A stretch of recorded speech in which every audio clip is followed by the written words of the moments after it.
What if you had a simple, proven, and repeatable 3-step framework to know exactly what to say in your videos to convert cold strangers into paying clients? Starting to create any kind of video for your coaching or consulting business can seem intimidating at first, but I'm going to show you exactly what to say every time to make sure that your videos are actually generating sales. Now, first off, to truly understand the angle to take when creating an outline or a script for your next video, we need to first understand the goal of the video. Because a lot of times we can fall into the trap of thinking our job is to sell people on our products or services directly in all the videos that we create. The best marketing is truly educational content. So if we can give the viewer utility or give them something of value or solve a pain point directly in the video for them, then naturally they're going to want to take the next step with you or continue to follow you.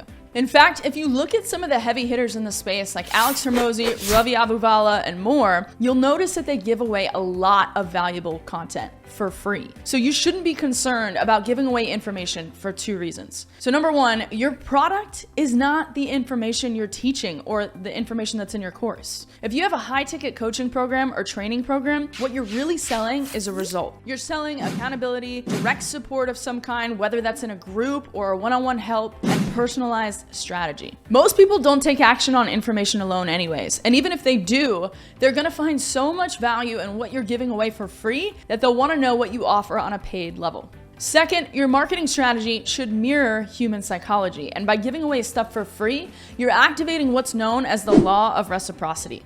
Now, the law of reciprocity states that we naturally feel inclined to give back when we feel that we've been given something of value. So if your content can do that for your ideal prospect, you're gaining their trust, loyalty, and eventually their payment. Now that we know our goal is to educate, or what I call provide a quick win for the viewer, it takes the pressure off of feeling like we just have to sell or promote ourselves or our services. Now, there are 3 essential segments to any good piece of content that I call the hook, the how, and the now what. The first part is probably the most important to ensure that we not only get people to click on the video, but we get them to stay engaged and view the rest of the video. This is your hook, or the first few seconds of your video. Just like good copywriting, each line is essentially there to get the reader's permission to go on to the next line. The opening 5 seconds or so of your video is gaining the viewer's permission to move on to the next part of the video.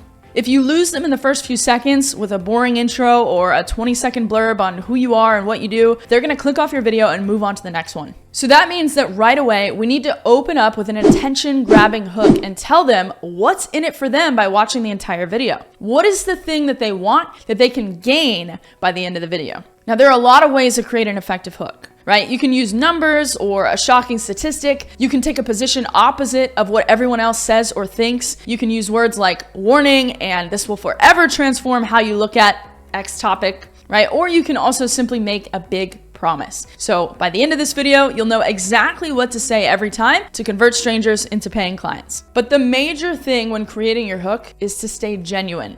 So in other words, what you don't want to do is use a hook just to grab attention that has absolutely nothing to do with the rest of the content in your video. If it's not relevant, people can see through it and they'll click off your video and move on to the next. Now that you have their attention, the second part is where the bulk of the video will take place. This is the how. You want to go straight into giving them what they're looking for. Educate. Particularly when it comes to YouTube content and even Instagram Reels right now, the most effective kind of content is educational or a tutorial. And in fact, while over 80% of internet users are on YouTube, so practically everybody, over 60% of those users report watching a tutorial or a how-to video in the last week. When it comes to platforms like YouTube or even podcasts, your longer form content that actually teaches and gives value is going to be one of the best assets you can create for your business. Now, you can also focus on short form content on other platforms or even take pieces of your long form content to repurpose later. I always get the question, how long should my video be? And while it differs if we're talking about native content on other platforms, specifically when it comes to your pillar content or the main videos that you're going to house on YouTube, the idea is to give the viewer whatever they need to achieve the promise that you made to them in your hook, however long that ends up being. So if you're making a video on, let's say, the top 3 ways to tweak your workout to build more muscle, then by the end of that video, they should be sold on why they need to make these tweaks, and then they should know exactly what to do next to incorporate that into their very next workout. If you're walking through a step-by-step of how to use a software or something similar, screen sharing as you're walking through it is also very effective.